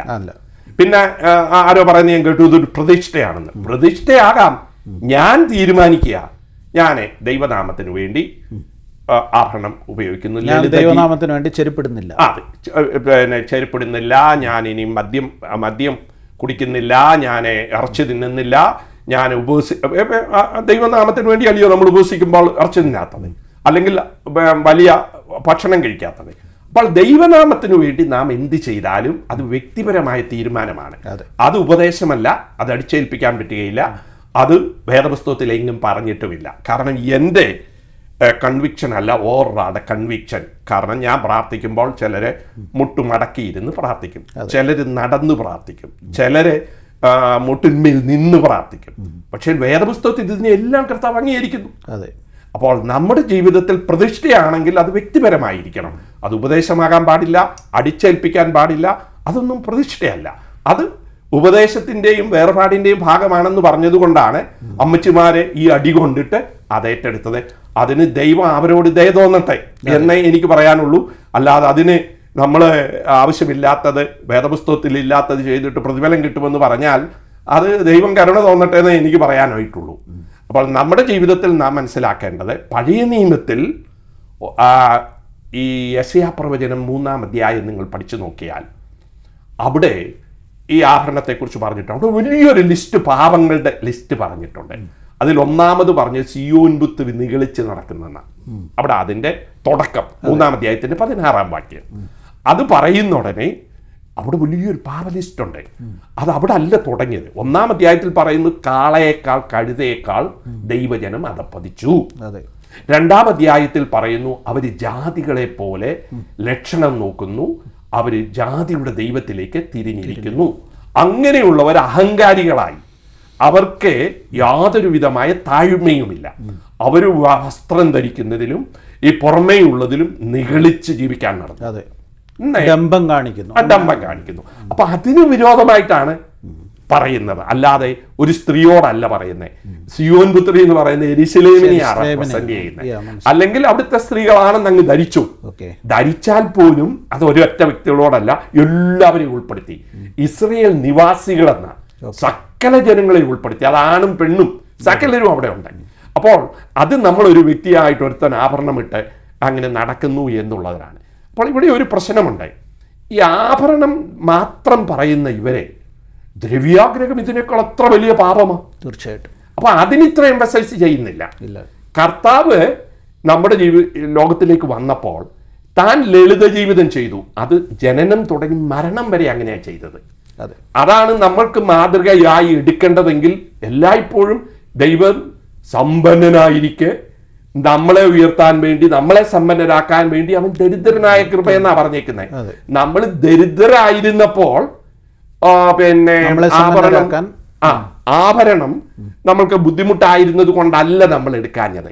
ഇതൊരു ഉപദേശം. പലരും പറയുന്ന ഒരു കാര്യമുണ്ട്, ആദിമകാലത്ത് നമുക്ക് ആഭരണം ധരിക്കാനുള്ള സാഹചര്യങ്ങളില്ലായിരുന്നു. ആ കാലത്ത് ഈ ലളിത ജീവിതം അതൊരു ഒരു മാതൃകയായിരുന്നു. അതുകൊണ്ട് ആണ് പെന്തിക്കോസ് വളർന്നതെന്നുള്ള രീതിയിൽ അത് 100% ശരിയല്ല. കാരണം നല്ല കുടുംബത്തിൽ നിന്നും ആഭരണമുള്ളവർ വന്നവരും അതഴിച്ചു മാറ്റി സ്നാനപ്പെടണമെന്ന് നിയമം വെച്ചപ്പോൾ അത് അടിച്ചേൽപ്പിക്കല. അല്ലാതെ ലളിത കുടുംബത്തിൽ നിന്ന് മാത്രമല്ലല്ലോ പെന്തക്കോസിൽ വന്നത്, അവർ കൂടുതലായിരുന്നേ ഉള്ളൂ. പക്ഷേ എല്ലാ കുലീനന്മാരും പെന്തക്കോസിന്റെ കാലക്രമേണ എല്ലാവരും വന്നു, അവരും ആഭരണം പോയി. കാരണം ആഭരണമില്ലെങ്കിൽ കത്രമേശ കൊടുക്കത്തില്ല, ആഭരണമില്ലെങ്കിൽ സ്നാനപ്പെടുത്തത്തില്ല. ആഭരണം ഉണ്ടെങ്കിൽ ആഭരണം ഉണ്ടെങ്കിൽ പിന്നെ കർത്തമേശ കൊടുക്കത്തില്ല, സ്നാനപ്പെടുത്തത്തില്ല. ഇതൊരു വലിയ സ്ട്രിക്റ്റ് നിയമമായി വന്നു. കല്യാണം നടത്തി കൊടുക്കത്തില്ല, ഇതൊരു പാപമാണ് എന്ന് പറഞ്ഞ് അവരെ അശുദ്ധരായി നോക്കും. മാത്രമല്ല, ഈ ആഭരണം ധരിക്കരുതെന്നുള്ളതിനെ കുറിച്ച് കണ്ടിന്യൂസ് ബൈബിൾ ക്ലാസ് എടുത്തവരും പിന്നെ പഠിപ്പിച്ചവരും ഇങ്ങനെ തുടർച്ചയായിട്ട് പ്രസംഗിച്ചവരും പുസ്തകം എഴുതിയവരും ഒക്കെ ഉണ്ട് നമ്മുടെ ഇടയിൽ. അത് മാത്രമല്ല, ഞാനൊരു തമാശ പറയാം. ഇത് റിയലി സംഭവിച്ചതാ. ഞാനും ഇവിടുത്തെ എബ്രാം ചാക്കോ പാസ്റ്ററും കൂടെ ഒരു സ്കൂള് റാന്നി നടത്തുന്നുണ്ട്. അവിടെ ഞാൻ തൊടുപുഴയിൽ നിന്ന് ഈ ലോക്കൽ ചർച്ചിൽ മാനസാന്തപ്പെട്ട ഒരു ടീച്ചറെ പറഞ്ഞു വിട്ടു. അവരവിടെ ഉള്ളൊരു ലോക്കൽ ചർച്ചിൽ അംഗീകരിച്ചു. അവർക്ക് ഒരു കൊച്ചു മാലയുണ്ടായി. അത് ഈ സമീപകാലത്ത് സംഭവിച്ചായിരിക്കുമല്ലോ. അതെ. അപ്പൊ അവളെ ഞാൻ പറഞ്ഞു വിട്ടതാ ടീച്ചറായിട്ട്. അവിടെ ചെന്ന് വിട്ടിട്ട് അവള് ലോക്കൽ ചർച്ചിൽ അവരെ ആഭരണം ഇട്ടവരും കത്രമേശ എടുക്കും. ഈ പെങ്കൊച്ച് കത്രമേശ എടുത്തപ്പോൾ അവിടുത്തിരുന്ന വിശുദ്ധിയായ സ്ത്രീയോട് ഒറ്റ അടിയാൻ കൊടുത്തു. സത്യം നടന്നത് കത്രമേശയുടെ സമയത്ത്. അപ്പോൾ അടിക്കുന്നത് അവർക്ക് പാപമല്ല. ആ കൊച്ച അവിടുന്ന് പോയി എന്നോട് വിളിച്ചു പറഞ്ഞ സംഗതിയാണ് ഞാൻ ഈ പറയുന്നത്. കഷ്ടം. അപ്പോൾ അതാണ് നമ്മുടെ ഭക്തി, അതാണ് നമ്മുടെ വിശുദ്ധി. അടിക്കാം എന്തിന്? മാലയിട്ടതിന്. കാരണം കത്രമേശ ഇട്ട് മാലയിട്ട് കത്രമേശ എടുക്കുക എന്ന് പറഞ്ഞാൽ വലിയ പാപം. അടിക്കുന്നത് പാപമല്ല. ഞാൻ 55 വർഷം പാസ്റ്ററായിരുന്നതാണ്. പാസ്റ്ററെ ചീത്ത പറയുന്നത് പാപമല്ല. അതറിയാം. ആഭരണം ഇടുന്നത് വലിയ പാപം. അറിയാം, എന്തും അവർക്ക് ചെയ്യാം. നമ്മളെ ഒന്ന് പറഞ്ഞിട്ട് വേറൊന്ന് ചെയ്യാൻ പ്രേരിപ്പിച്ചാൽ നമ്മൾ കപടഭക്തരാണ്. അപ്പോൾ വേദപുസ്തകത്തിൽ വളരെ ശക്തമായി ദൈവം സമാപന കൂടാരത്തിലും ആ ദേവാലയത്തിലും തൻ്റെ സാന്നിധ്യം പ്രകാശം ഇറങ്ങി വന്നു. എവിടാ? സ്വർണ്ണാഭരണമുള്ള ആ എല്ലാ സ്വർണം കൊണ്ട് പൊതിഞ്ഞ സ്ഥലത്തേക്കാണ് വന്നത്. അപ്പോൾ സ്വർണം ദൈവത്തിന് പാപമാണെന്ന് ഞാൻ വിശ്വസിക്കുന്നില്ല പഴയ നിയമത്തിൻ്റെ അടിസ്ഥാനത്തിൽ. ഇനിയും അത് കഴിഞ്ഞ് പുതിയ നിയമത്തിലേക്ക് വന്നു. അപ്പോൾ യെശയ്യാ പ്രവചനം 3-ാം അധ്യായത്തിൽ പറഞ്ഞിരിക്കുന്നത് അനുസരണക്കെട്ട അഹങ്കാരികളായി കാളയെക്കാളും കഴുതയെക്കാളും അധപ്പതിച്ച യെരൂശലേം നിവാസികളുടെ മാനസാന്തരമില്ലായ്മയും അവരുടെ പുറത്ത് കാണിക്കുന്ന നീളത്തെയും മറ്റും ആണ് കർത്താവ് അവിടെ അഡ്രസ്സ് ചെയ്തിരിക്കുന്നത്. അല്ലാതെ ഒരു കാര്യമല്ല നിങ്ങളുടെ പൊന്നും വെള്ളിയുമെന്നല്ല പറഞ്ഞിരിക്കുന്നത്. ഒരു വലിയ ലിസ്റ്റ്, അഹങ്കാരത്തിൻ്റെ, സമൃദ്ധിയുടെ ഒരു ലിസ്റ്റ് പറഞ്ഞിട്ടാണ് പറഞ്ഞിരിക്കുന്നത്. ഇതെല്ലാം മാറ്റി ഞാൻ നിങ്ങളെ ശിക്ഷിക്കുമെന്ന്. അപ്പോൾ അവിടെ ഇതെടുത്തിട്ട് ന്യായീകരിക്കുന്നവരുണ്ട്. യോബിൻ്റെ പുസ്തകത്തിൽ ഒരു വാക്യമുണ്ട്. ഈ കൂട്ടുകാർ വന്ന് യോബിനോട് പറയാം, 22-ാം അധ്യായത്തിലാണ്, നിന്റെ പൊന്ന് നീ തോട്ടിലെറിഞ്ഞു കളഞ്ഞാൽ നിനക്ക് എല്ലാ പ്രശ്നവും തീരുമെന്ന്, ശരിയാകുമെന്ന്. അതാണ് ചിലരുടെ വാക്യം. ദൈവം ഇവർ പറഞ്ഞതിനെ റിജക്റ്റ് ചെയ്തു. കാരണം അവസാനം പറയുന്നത് നീ എന്നെക്കുറിച്ചും എൻ്റെ ദാസനായ യോബിനെ കുറിച്ചും വ്യാജം പറഞ്ഞു. അതുകൊണ്ട് നിങ്ങൾ പോയി അനുദപിച്ച് യാഗം കഴിക്കാനാ പറഞ്ഞത്. ആ വാക്യം എടുത്തുകൊണ്ടാണ് പറയുന്നത്, അയ്യോ അവൻ്റെ സ്വർണം ആഭരണം ധരിച്ചത് കൊണ്ടും സ്വർണം വെച്ചത് കൊണ്ടുമാണ് ഈ ഗതികേട് വന്നിരിക്കുന്നതെന്ന്. അതാണ് അവരുടെ ആർഗ്യുമെന്റ്. പക്ഷെ ദൈവം അതിനെ തള്ളിക്കളഞ്ഞു. ഇനി നോക്കിക്കേ, പുതിയ നിയമത്തിലേക്ക് വരൂ. നമ്മുടെ കർത്താവായ യേശു ക്രിസ്തു ജനിച്ച ഉടനെ അവന് ദാനം കൊടുത്തത് പൊന്നാ, സമ്മാനമായി. അയ്യോ ആ യോസഫും മറിയയും ഭക്തരായിരുന്നപ്പോൾ പറഞ്ഞില്ല, അയ്യോ അത് ഞങ്ങൾക്ക് വേണ്ട, ഞങ്ങൾ മൂരും കുന്തിരിക്കോ ഏറ്റെടുക്കാം, ഇത് നിങ്ങൾ കൊണ്ടുവയ്ക്കോന്ന് പറഞ്ഞില്ല. അവരത് സ്വീകരിച്ചു. അതിന് വലിയ ഇന്റർപ്രിട്ടേഷൻ ഒക്കെ നമ്മൾ കൊടുത്ത് രാജ്യത്വത്തിന്റെ മഹിമയൊക്കെ പറഞ്ഞു പിടിപ്പിക്കും. ഇനിയും നോക്കിക്കോ, പിതാവായ ദൈവത്തെ റെപ്രസെന്റ് ചെയ്യുന്ന പുതിയ നിയമത്തിൽ ലൂക്കോസിന്റെ സുവിശേഷം 15-ാം അധ്യായം 22-ാം വാക്യത്തിൽ മുടിയനായ പുത്രൻ വന്നപ്പോൾ വിശേഷ വസ്ത്രവും പൊന്മോതിരവും കൊടുത്തു. റെപ്രസെന്റ് ചെയ്യുന്ന ഈ ആഭരണത്തോട് ഞാൻ എപ്പോഴും പറയുന്ന ഒരു കാര്യം, അത് ആഭരണത്തോട് ദൈവത്തിന് എന്തെങ്കിലും വിരോധം ഉണ്ടായിരുന്നെങ്കിൽ അത് അപ്പനെ കൊണ്ട് മോതിരം ഇടിക്കത്തില്ല. അപ്പോൾ അതാരെയാ റെപ്രസെന്റ് ചെയ്യുന്നത്? പിതാവായ ദൈവത്തെ. ഇനി പുത്രനായ ക്രിസ്തുവിനെ യോഹന്നാന്റെ വെളിപ്പാടിൽ കാണുമ്പോൾ പൊൻകച്ച കിട്ടിയവനായിട്ടാണ് കാണുന്നത്. അതെ. അപ്പൊ അതെന്തിനാ പൊൻകച്ച കിട്ടുന്നത്? അപ്പോൾ പിതാവായ ദൈവം മോതിരം കൊടുക്കുന്നു, പുത്രനായ ക്രിസ്താവ് പൊൻകച്ച കിട്ടുന്നു. പരിശുദ്ധാത്മാവിന് റെപ്രസെന്റ് ചെയ്യുന്ന അബ്രഹാമിന്റെ കാര്യസ്ഥൻ മോതിരവും മാലയും മുക്കുത്തിയും വരെ കൊടുക്കുന്നു. അപ്പോഴോ അതിന് റെപ്രസെന്റേഷൻ ആരും പ്രസംഗിക്കാറില്ല. അപ്പോൾ വേദപുസ്തകം ഉള്ളതുപോലെ കൂട്ടുകയോ കുറയ്ക്കാതെയോ നാം പഠിപ്പിക്കുമ്പോൾ അതാണ് സത്യവചനം. അതെ, വചനം പ്രസംഗിക്കാനായിട്ടാണ് പൗലോസ് തിമോഥെയോസിനോട് അവസാനം പറയുന്ന പ്രബോധനം.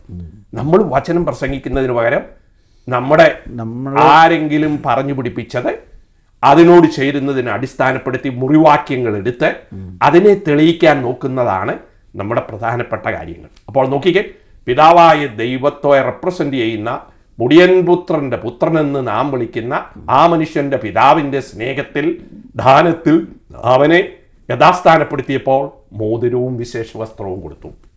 കർത്താവായ യേശു ക്രിസ്തു വെളിപ്പാടിൽ വെളിപ്പെട്ടപ്പോൾ പൊൻകച്ച കെട്ടിയവനായി വരുന്നു. ഇനി നമ്മൾ യെരൂശലേമിലേക്ക് അവിടേക്ക് പോകുന്നതിന് മുമ്പേ പറയാം.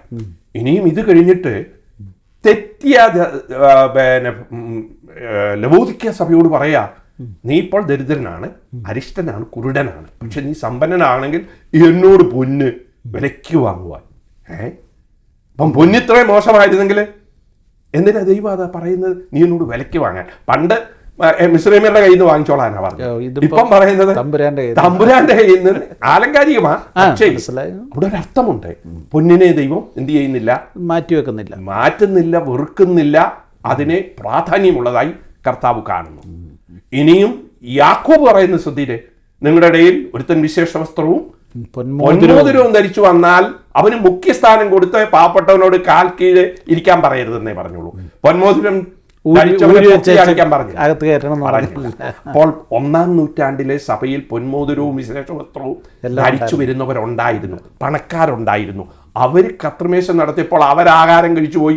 പാവപ്പെട്ടവനെ നിഷേധിച്ചപ്പോഴാ പറഞ്ഞത് അങ്ങനെ ചെയ്താൽ രോഗികളാകും, പിന്നെ ബലഹീനരാകും, മരിക്കുമെന്ന്. അല്ല, വലിയ കൊലപാതകം ചെയ്തിട്ടല്ല.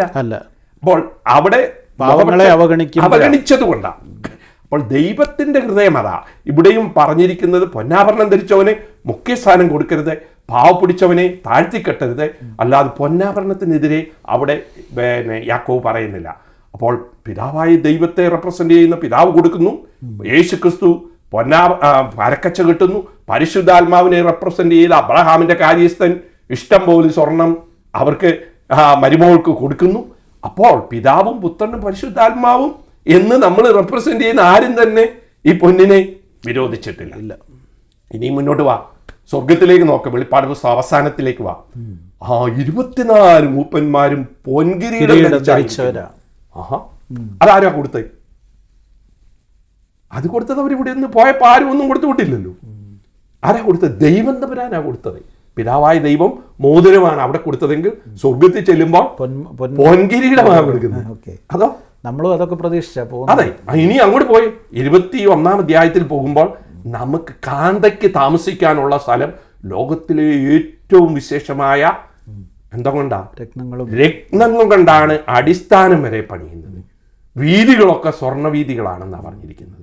അപ്പോൾ സ്വർണമോ ഇതോ പാപമാകുന്നത് എപ്പോഴാണെന്ന് നമ്മുടെ തിമോത്തിയോസിലും പത്രോസിലും പറഞ്ഞിട്ടുണ്ട്. അത് അവിടേക്ക് ഞാൻ ഓക്കെ. തിമോത്തിയോസിന്റെ 1-ാം ലേഖനം 2-ാം അധ്യായത്തിന്റെ 9-ാം വാക്യം ഞാനതൊന്ന് വായിക്കാം. നമ്മൾ അതിൻ്റെ പ്രാധാന്യം മനസ്സിലാക്കുന്നില്ല. അവിടുത്തെ പ്രാധാന്യം എന്ന് പറയുന്നത് പുരുഷന്മാരോട് പറഞ്ഞു, നിങ്ങളെ 2 കാര്യമാണ് അവിടെ പറഞ്ഞത്. പുരുഷന്മാരോട് പറഞ്ഞു, നിങ്ങൾ വാഗ്വാദവും കോപവും വിട്ടെന്ന് വിശുദ്ധ കൈകളെ ഉയർത്തി പ്രാർത്ഥിക്കണം. അതാരെങ്കിലും ഇങ്ങനെ പ്രസംഗം ചെയ്ത് കേട്ടിട്ടുണ്ടോ? സ്വർണം മാറ്റണമെന്ന് പറയുന്ന പോലെ. നിങ്ങളെ എത്ര ചർച്ചിലാണ് വിശുദ്ധന്മാരായി ഇവർ കോപവും ക്രോധവും വാദവും എല്ലാം കളഞ്ഞിട്ട് ഇങ്ങനെ വിശുദ്ധ കൈകളെ ഉയർത്തി പ്രാർത്ഥിക്കുന്ന എത്ര പുരുഷന്മാരുണ്ട്?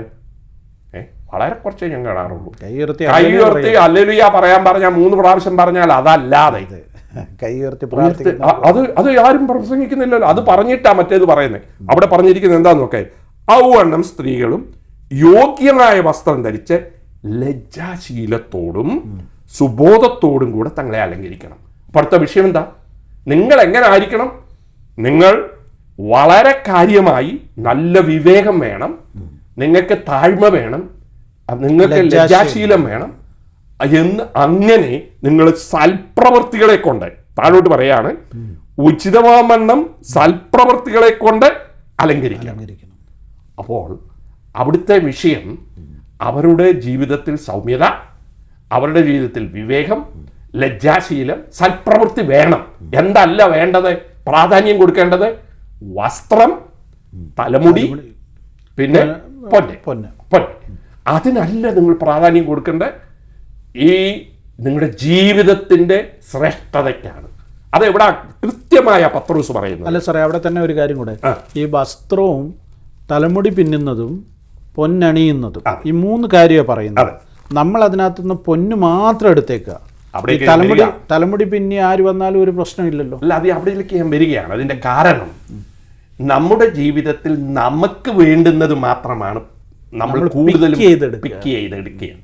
ഓക്കെ, ഞാൻ ചോദിക്കട്ടെ, ഈ പൊന്നണിയുന്ന ഉണ്ടായെന്ന് പറയുന്നതിന് പകരം പെന്തക്കോസുകാർ അന്ന് തീരുമാനിക്കുക, നമ്മൾ മറ്റുള്ള ജാതികളിൽ നിന്ന് വേർപാട് കാണിക്കാൻ ഒറ്റ കല്യാണത്തിന് സ്ത്രീധനം വാങ്ങുകയില്ല. എന്തോ ഒരു നല്ല മാതൃകയായിരുന്നത്. അങ്ങനെ ആയിരുന്നെങ്കിൽ ലോകം എന്തുമാത്രം പെന്തക്കോസുകാരെ അഭിനന്ദിച്ചേനെ. തീർച്ചയായിട്ടും. ഇത് സ്വർണത്തിന്റെ കൂടെ വാങ്ങി കൂട്ടുന്നവരാണ് മിക്ക പെന്തക്കോസുകാരും. പറഞ്ഞ മനസ്സിലായോ? അപ്പോൾ ഞാൻ ചില പെണ്ണിനെ കാണാൻ പോയിട്ട് പാവങ്ങളായി നല്ല സുന്ദരികളായി വിദ്യാഭ്യാസമുള്ളവിടുത്തെ മറ്റൊരു ചോദിക്കുന്ന പണം കൊടുക്കാൻ ഇല്ലാഞ്ഞിട്ട് വിവാഹം മുടങ്ങിപ്പോയവരെ എനിക്കറിയാം. പറഞ്ഞ മനസ്സിലായോ? അപ്പോൾ നമ്മൾക്ക് ഈ ദ്രവ്യാഗ്രഹവും അഹങ്കാരവും ഒരുമയില്ലായ്മയും ഒക്കെ ഒരുപാടാണ്. കർത്താവ് ആഗ്രഹിച്ച 2 കാര്യമാണ്. ഒന്ന്, നമ്മുടെ സ്നേഹം കൊണ്ട് മറ്റുള്ളവർ നാം ആരാണെന്ന് ശിഷ്യന്മാരെന്നറിയണം. 2, നമ്മുടെ ഒരുമ കൊണ്ട് ലോകം കർത്താവ് ആരാണെന്ന് അറിയണം. 17-ാം അധ്യായത്തിൽ 21 മുതൽ കർത്താവ് പ്രാർത്ഥിക്കുമ്പോൾ ഞാനും നീയും ഒന്നായിരിക്കുന്ന പോലെ ഇവരും ഒന്നായി ഇരിക്കുമ്പോൾ ലോകം നീ എന്നെ അയച്ചു എന്ന് അറിയും. അപ്പോൾ ദൈവത്തെ അറിയേണ്ടത് നമ്മുടെ ഒരുമ കൊണ്ടാണ്, നമ്മളെ അറിയേണ്ടത് നമ്മുടെ സ്നേഹം കൊണ്ടാണ്. ഇത് രണ്ടിനും ഒരു പ്രാധാന്യവും ഇല്ല. ഇപ്പം ഞാൻ ഗ്ലോബൽ എന്നും പറഞ്ഞൊരു കോൺഫറൻസ് കണ്ടു, അതിൻ്റെ തത്വം എന്തുവാ? ഒരുമ. അയ്യോ, അതാ അവരുടെ സത്യം. One spirit, unity. ഓക്കെ, ഇത്ര IPC ഇത്രയും അധപ്പതിച്ച് യൂണിറ്റി കളഞ്ഞ വ്യക്തികൾ അവിടെയും ഇവിടെയും സ്ഥാനമില്ലാത്തത് കൊണ്ട് വേറെ എങ്ങും സ്ഥലമില്ലാഞ്ഞ് എവിടേക്ക് വന്നു? ഫിലദൽഫിയയിൽ വന്ന് ഗ്ലോബൽ മീറ്റിംഗ് കൂട്ടുക, ഒരുമ പറയാൻ. അതല്ലയോ കാപട്യം? അതല്ലയോ നമ്മുടെ ഈ ഉപദേശം, ഈ സ്വർണത്തിന്റെ ഉപദേശം? ഈ മഹാന്മാരെല്ലാവരും ഇവിടെ വന്ന് ഈ അമേരിക്കയിലെ മിക്ക സഭകളിലും ഒരു നല്ല പങ്ക് ആഭരണം മോതിരമുണ്ട്. വാങ്ങിച്ച എല്ലാ യങ്സ്റ്റേഴ്സും മോതിരമുണ്ട്. ഇപ്പോൾ ഞാൻ 3 കല്യാണത്തിന് ഈ ഇടയ്ക്ക് അറ്റൻഡ് ചെയ്തു. അവര് കല്യാണത്തിന് മോതിരം ഇട്ട കല്യാണം കഴിപ്പിച്ചത് ബന്ധുക്കാരെ.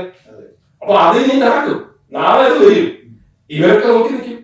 ഈ പ്രായമുള്ള പാസ്റ്റേഴ്സ് കല്യാണം നടത്തത്തില്ല, മോതിരം ഇട്ടു. അപ്പോൾ അവർ ഈ അവരക്കാരെ ഇഷ്ടമുള്ളവരെ വിളിച്ച് ഈ കുദാശ നടത്തും. അത്രേ ചെയ്യത്തുള്ളൂ. അതിന്റെ കാരണം അവർ ചെയ്യത്തില്ല. അപ്പോൾ ഞാൻ ഇടയ്ക്ക് കല്യാണത്തിന് അറ്റൻഡ് ചെയ്തു.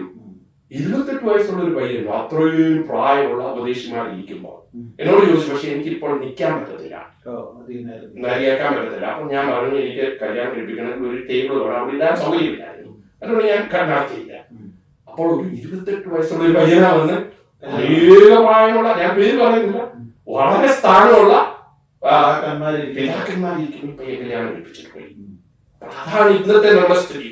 അപ്പോൾ നമ്മൾ അങ്ങോട്ട് പോവുക. കാരണം നമ്മുടെ ജീവിതത്തിൽ കർത്താവ് ഈ ലോകത്തിൽ വന്നപ്പോൾ ശാബത്തിനെ ശുദ്ധീകരിക്കാൻ നോക്കാം എന്ന കൽപ്പന. പക്ഷെ അവര് അതിനെ മിസ്യൂസ് ചെയ്ത് നമ്മൾ ഇന്ന് ആഭരണത്തിന് കൊടുക്കുന്ന എംഫസൈസ് ഒക്കെ കൊടുത്ത് കൈ നീട്ടിയാൽ വരെ പാപമാണെന്ന് പറഞ്ഞ പാടെ നമ്മുടെ ഈ ആഭരണ ഉപദേശം പോലെ തന്നെയാണ് ശാബത്തിന്. അതിനെ കർത്താവ് നരസികാന്തം എതിർത്തു. അത് ഇന്നും കർത്താവ് ചെയ്യുന്ന എന്റെ വിശ്വാസം. ഇന്ന് നമ്മുടെ ഇടയിലേക്ക് വന്ന കർത്താവ് തന്നെ പറയും. അപ്പോൾ ഇനി നോക്കി പത്രോസ് പറയുന്ന നോക്കെ, അവിടെ പത്രോസ് പറയുന്ന 4 കാര്യങ്ങളുണ്ട്. 1, നിങ്ങൾ അവിശ്വാസിയായ ഭർത്താവായിരുന്നാൽ പോലും താഴ്മ വേണം. നിങ്ങളുടെ വാക്കുകൊണ്ടല്ല, നിങ്ങളുടെ പ്രവൃത്തി കൊണ്ട് നിങ്ങൾ തെളിയിക്കണം. അതുകൂടാതെ നിങ്ങളുടെ ഉള്ളിൽ താഴ്മയും വിനയവും സൗമ്യതയും വേണം. അതാണ് ദൈവം ആഗ്രഹിക്കുന്ന വിലയേറിയതെന്ന് കൽപ്പിക്കുന്ന സൗന്ദര്യം. അതാണ് അവിടുത്തെ വിഷയം. അത് നിങ്ങൾ എങ്ങനെ ചെയ്താൽ, സാറയെ പോലെ ചെയ്താൽ നിങ്ങൾ അനുഗ്രഹിക്കപ്പെട്ടവരാകുന്നു. സാറ എന്താ ചെയ്തത്? ഭർത്താക്കന്മാരെ ഭർത്താവിനെ അനുസരിച്ചു. ഇതൊന്നും നമ്മൾ പ്രസംഗിക്കത്തില്ല. ഇവിടെ ഇപ്പോൾ എനിക്ക് ആരെ എന്ത് വിളിച്ചു എന്നുള്ളത് ഞാൻ അതല്ല നമ്മുടെ വിഷയം. അതൊന്നും പ്രശ്നമല്ല. ഏതാ പ്രശ്നം? സൗമ്യതയും താഴ്മയും അനുസരണവും സൽപ്രവൃത്തിയൊന്നുമല്ല നമ്മുടെ എംഫസൈസ്. എന്താ എംഫസൈസ്? പത്രോസ് എന്താ പറഞ്ഞിരിക്കുന്നത് അറിയോ? അത് നിങ്ങൾ 3-ാം അധ്യായത്തിന് 3 മുതൽ അവിടെ പറഞ്ഞിരിക്കുക, അലങ്കാരം തലമുടി പിന്നുന്നതോ പൊന്നണിയുന്നതോ വസ്ത്രം ധരിക്കുന്നതോ. പല ട്രാൻസ്ലേഷനിലും വിലയേറിയ വസ്ത്രം ഇല്ല, വസ്ത്രം ധരിക്കുന്നത്. അങ്ങനെ ആരെങ്കിലും വസ്ത്രം ധരിക്കാതിരിക്കാൻ പറ്റുമോ? ആരെങ്കിലും പറയുമ്പോൾ ഒന്നും വസ്ത്രം ധരിക്കരുത്. വസ്ത്രം ധരിക്കാതെ നമ്മൾ 2 ഒറ്റ മനുഷ്യനേ ഉള്ളൂ. ആ വസ്ത്രത്തിന് ഒരേ മൂല്യത്തോടെ പറയുന്ന 3 കാര്യം അവിടെ പത്രോസ് പറയുന്നത്. തലമുടി പിന്നുന്നത്, പൊന്നണിയുന്നത്, വസ്ത്രം ധരിക്കുന്നത്. അപ്പോൾ അത് വേണ്ടാന്നല്ല അർത്ഥം. യേശു മനുഷ്യൻ അപ്പം കൊണ്ട് മാത്രമല്ല ജീവിക്കുന്നതെന്ന് പറഞ്ഞപ്പോൾ അപ്പം വേണ്ടാതെ ആരും പറയുന്നില്ല. അപ്പൊ അവിടുത്തെ എംഫസൈസ് എന്തും ഏതും ചെയ്തു അപ്പം ഉണ്ടാക്കരുതേ ഉള്ളൂ. ഇവിടെ നിങ്ങളുടെ അകത്തെ മനുഷ്യനാണ് പ്രാധാന്യം കൽപ്പിക്കേണ്ടത്. സൗന്ദര്യം അതാണ് ദൈവം നോക്കുന്നത്, അതാണ് ദൈവം ആഗ്രഹിക്കുന്ന. നോക്കി അവിടെ വെച്ചിരിക്കുന്നത്, ഇങ്ങനെയല്ലോ പണ്ട് ദൈവത്തിൽ പ്രത്യാശിച്ചിരുന്ന വിശുദ്ധ സ്ത്രീകൾ തങ്ങളെ തന്നെ അലങ്കരിച്ചത്. എങ്ങനെ? ഗൂഢമനുഷ്യനായ അക്ഷയഭൂഷണമായ ആ സൗമ്യതയും സാവധാനതയുള്ള മനസ്സ്, അത് സൽപ്രവൃത്തിയാണ് നാം തെളിയിക്കുമ്പോൾ, അനുസരണമുള്ളവള ഭാര്യയായിട്ടിരിക്കുമ്പോൾ, ഭർത്താവിനെ ബഹുമാനിക്കുമ്പോൾ, അതാണ് ദൈവം മാനിക്കുന്ന കാര്യം. അല്ലാതെ ഈ പൊന്നണിഞ്ഞ് നിങ്ങൾ സുന്ദരിയായി വസ്ത്രം ധരിച്ച് തലമുടി പിന്നി നിങ്ങൾ സൗന്ദര്യം പ്രദർശിപ്പിക്കുന്നതിലല്ല ഭർത്താവിനെ നിങ്ങൾ ആകർഷിക്കേണ്ടത്. നിങ്ങളുടെ സൽസ്വഭാവം കൊണ്ട് ആകർഷിക്കണം. അത് ദൈവത്തിന്റെ സന്നിധാനത്തിൽ വിലയേറിയതാണ്. അവിടെയാണ് നിങ്ങൾ ദൈവത്തിന്റെ മക്കളാകുന്നത്, അല്ലെങ്കിൽ സഭയുടെ പിന്തുടർച്ചക്കാരായിത്തീരുന്നത്. അപ്പോൾ ഇവിടെ 4-5 സ്ഥലത്താണ് നെഗറ്റീവ് പറഞ്ഞിരിക്കുന്നത്. ഒന്ന്, കരുവേലിന്റെ കീഴിൽ കുഴിച്ചിട്ടു, അത് വിഗ്രഹാരാധനയോടുള്ള ബന്ധത്തിലാണ്. ഇനിയും ഹോരേബിലും വിഗ്രഹം ആരാധിച്ച് അവർ ദൈവത്തെ ആരാധിക്കാനിട്ട വസ്ത്രം, അത് കാളക്കുട്ടിയെ ആരാധിക്കാനിട്ട് അതേ വസ്ത്രവും ആഭരണവും ധരിച്ചപ്പോൾ ദൈവം പറഞ്ഞു, നിങ്ങൾ മാനസാന്തരപ്പെട്ട ലക്ഷണമൊന്നും കാണിക്കുന്നില്ല, അതിനെ ധരിച്ചാൽ ഞാൻ നിങ്ങളുടെ കഴിവില്ല. അത് വിഗ്രഹാരാധനയോട് ബന്ധത്തിലാ കർത്താവ് നിങ്ങളുടെ കൂടെ നടക്കത്തില്ലെന്ന് പറഞ്ഞു. അത് ഒന്നുകൂടെ എംഫസൈസ് ചെയ്ത് അവരുടെ പുറത്തുള്ള ആ മനോഭാവം മാറ്റാൻ ഏർപ്പെടാം. 3-ാമത്തെ യെശയ്യാപ്രവചനത്തിൽ പറഞ്ഞിരിക്കുന്ന ശിയോൻ പുത്രൻ അകച്ച് നടക്കുമ്പോൾ പറഞ്ഞിരിക്കുന്ന കാര്യമാണ്. 4-ാമത് പത്രോസ് പറഞ്ഞിരിക്കുന്നത് അവിടെ അകത്തെ മനുഷ്യനാണ് സൗന്ദര്യം, പുറത്തുള്ളതിനല്ലെന്ന് പറയാൻ വേണ്ടിയിട്ടാണ്. അതുകൂടാതെ തിമോഥെയോസിന്റെ ലേഖനത്തിൽ പൗലോസ് പറഞ്ഞിരിക്കുന്നതും അത് തന്നെയാണ്. ആണുങ്ങൾക്ക് വിശുദ്ധന്മാരായി കൈ ഉയർത്തി പ്രാർത്ഥിക്കുന്നത് പോലെ മോഡസ്റ്റായി സഹോദരിമാർ മറ്റ് ഈ ലോകത്തിലുള്ള താല്പര്യങ്ങൾക്ക് അധികം പ്രാധാന്യം കൊടുക്കാതെ നിങ്ങൾ സൽപ്രവൃത്തി കൊണ്ട് നിങ്ങളുടെ ജീവിതം വിശേഷമാക്കണം. അല്ല പൊന്നിലുമല്ല, വെള്ളിയിലുമല്ല, മുടിയിലുമല്ല, വസ്ത്രത്തിലുമല്ല. നമ്മൾക്ക് ഞാൻ പലപ്പോഴും കണ്ടിട്ടുണ്ട്, 10,000-ന്റെയും 20,000-ന്റെയും സാരി വാങ്ങുന്നതിന് ഒരു കുഴപ്പമില്ല, 100,000-ന്റെ കാറ് വാങ്ങുന്നതിന് ഒരു കുഴപ്പമില്ല, മില്യന്റെ വീട് വാങ്ങുന്നതിന് നമുക്ക് കുഴപ്പമില്ല. ഞാൻ ഇവിടുത്തെ പെമ്പിള്ളാരെ $1 $2 ഉള്ള അലങ്കാരമായി ഇടുന്നത് സ്വർണ്ണം ഇടത്തില്ല. അമേരിക്കയിലെ പിള്ളേർ ആരും സ്വർണ്ണം ഇടത്തില്ല. ആകെ അവരിടുന്നത് മിക്ക പേരും പ്ലാറ്റിനത്തിന്റെ ഒരു മോതിരം, അത് വെള്ളയാണ്, അത് സ്വർണ്ണമല്ല. പിന്നിടുന്നതെല്ലാം ഈ വരവ, അതിന് $2 $1 $3 അവരുടെ ചെരുപ്പ് ഒരു കളറ്, അവരുടെ വസ്ത്രം ഒരു കളറ്, ഇത് ഒരു കളറായിട്ടില്ല. അതിന് ഒരു വിലയൊന്നുമില്ല. അത് അവര് ഇവിടുത്തെ കൾച്ചറിനനുസരിച്ചും ഇവിടുത്തെ വലിയ വലിയ പാസ്റ്റേഴ്സിന്റെ ഭാര്യമാരും അവരൊക്കെ വളരെ കൃപാവരങ്ങളുള്ളവര് ഈ വലിയ ആഭരണമൊക്കെ ഇട്ട് വലിയ കൃപാവരങ്ങളൊക്കെ നടത്തി അവരുടെ മീറ്റിംഗിന് ഇവർ പോയി സംബന്ധിക്കുകയും അവര് നടത്തുന്ന കർത്തമേശയിൽ ഭാഗവാക്കാവുകയും എന്നിട്ട് നാട്ടിൽ ചെന്നിട്ട് പറയും, നിങ്ങള് ഇത് ചെയ്താൽ മഹാഭാവമാണ്. അതിന്റെ പേരാണ് കാപട്യം, ഇരട്ടത്താപ്പ്, കാപട്യം. അതുകൊണ്ട് നമ്മൾ ചെയ്യേണ്ടത് വേദപുസ്തക വചനത്തിലേക്ക് തിരിച്ചു വരികയും നമ്മൾക്ക് അബദ്ധം പറ്റിയിട്ടുണ്ടെങ്കിൽ അതിനെ തിരുത്തുകയുമാണ്. പത്രോസിന് അബദ്ധം പറ്റി. എന്താ? ഒരു യഹൂദന്മാർ വന്നപ്പോൾ ജാതിയുടെ കൂടെ ഭക്ഷണം കഴിച്ച മനുഷ്യൻ ഞാനൊന്നും അറിഞ്ഞില്ലേ രാമനാരായണ എന്ന് പറഞ്ഞ് യഹൂദന്മാരുടെ കൂടി. അപ്പോൾ പൗലോസ് വെറും ജൂനിയറാ പരസ്യമാക്കി. പത്രോസ് എത്ര ശ്രേഷ്ഠനായിട്ട് അതിനെ കറക്റ്റ് ചെയ്തു. അല്ല എന്നുണ്ടെങ്കിൽ ക്രിസ്ത്യ സഭ എന്തായിപ്പോയി യഹൂദ മതത്തിന്റെ ഒരു ഭാഗമായി അതപ്പതി ചെയ്യും. അപ്പോൾ തെറ്റ് നമ്മൾ കണ്ടാൽ അത് തിരുത്താൻ ഈ നേതാക്കന്മാർ പഠിക്കാറുണ്ട്. നമ്മുടെ പിതാക്കന്മാർ ഓരോരുത്തർ പ്രതിഷ്ഠിച്ചു, അത് അവർ വേർപാടാണെന്ന് വിചാരിച്ചു, ലളിത ജീവിതമായി അവര് ജീവിച്ചു, വെള്ളവസ്ത്രവും ധരിച്ചു. അത് അവരെ സംബന്ധിച്ച് അത് ശ്രേഷ്ഠമായിരുന്നു. അവരിൽ പരിശുദ്ധാത്മാവുണ്ടായിരുന്നു. അവരൊരു കാപട്യവും കാണിക്കാതെ ആത്മാർത്ഥതയോടെടുത്ത തീരുമാനമാണ്. ആ തീരുമാനം നമ്മൾക്ക് തോന്നുകയാണ് അതൊരു ഉപദേശമായി എടുക്കാൻ പറ്റാത്തപ്പോൾ അത് ധരിക്കേണ്ടതും ധരിക്കട്ടെ, ധരിക്കേണ്ടാത്തവരെയും നമ്മള് നിർബന്ധിക്കുകയും വേണ്ട, ധരിച്ചവരെയും നമ്മള് തള്ളിക്കളയും വേണ്ട. അവനെ സ്നാനപ്പെടുത്താതിരിക്കുകയോ അവന് കർത്തമേശ കൊടുക്കാതിരിക്കുകയോ സഭയുടെ മെമ്പർ ആക്കാതിരിക്കുകയോ ചെയ്യുമ്പോൾ നമ്മളാണ് കർത്താവിനേക്കാൾ വലിയവരെന്ന് നമ്മൾ തെളിയിക്കുക. അത് വെറും സ്വർഗത്തിൽ പോകുന്നതിന് അല്ലെങ്കിൽ ദൈവസഭയുടെ അംഗമാകുന്നതിന് നമ്മള് ഒരു അതിര് വെച്ചിരിക്കുന്നത്. യഹൂദന്മാർ അതാ വെച്ചത്. യഹൂദ ക്രിസ്ത്യാനികൾ പറഞ്ഞു, നിങ്ങൾ ആദ്യം പരിശോധന ഏറ്റിട്ട് വേണം യേശുവിനെ അംഗീകരിക്കുവാൻ. അത് തീരുമാനിക്കാൻ പൗലോസ് നഗരസികാന്തവനെ എതിർത്ത് യെരൂശലേമിൽ കൗൺസിൽ വിളിച്ചുകൂട്ടി. അങ്ങനെ ഒരു കാര്യമേ വേണ്ട എന്ന് അപ്പോസ്തലന്മാരുടെ കൂടെ ഉണ്ടായിരുന്ന യാക്കോബും കൂടെ തീരുമാനിച്ച് കത്തെഴുതി അതിനെ തിരുത്തി. അങ്ങനെ ഒരു തിരുത്തല് നമ്മുടെ അതിനുള്ള ആർജവം ആർക്കെങ്കിലും ഉണ്ടോ? അത് നമ്മുടെ നേതാക്കന്മാർക്ക് അവരുടെ അധികാരമുള്ള സമയത്തില്ല. കാരണം അടുത്ത പ്രാവശ്യം വോട്ട് കിട്ടത്തില്ല. അധികാരമൊക്കെ നഷ്ടപ്പെടുമ്പോൾ അമ്മയും കൂടിയൊക്കെ പറയും. ഈ ഇരട്ടാത്താപ്പാണ് ഞാൻ കണ്ടിട്ടുള്ളത്. ഇപ്പൊ തന്നെ എന്തെല്ലാം ദുരുദ്ദേശം നമ്മുടെ ഇടയിലുണ്ട്.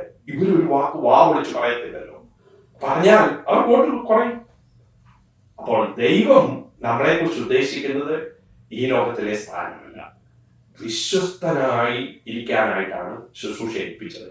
പൗലൂസിനെ കുറിച്ച് പൗലൂസ് പറയുന്നത്, ഞാൻ വിശ്വസ്തനെന്ന് എണ്ണി എന്നെ ശുശ്രൂഷ ഏൽപ്പിച്ചു.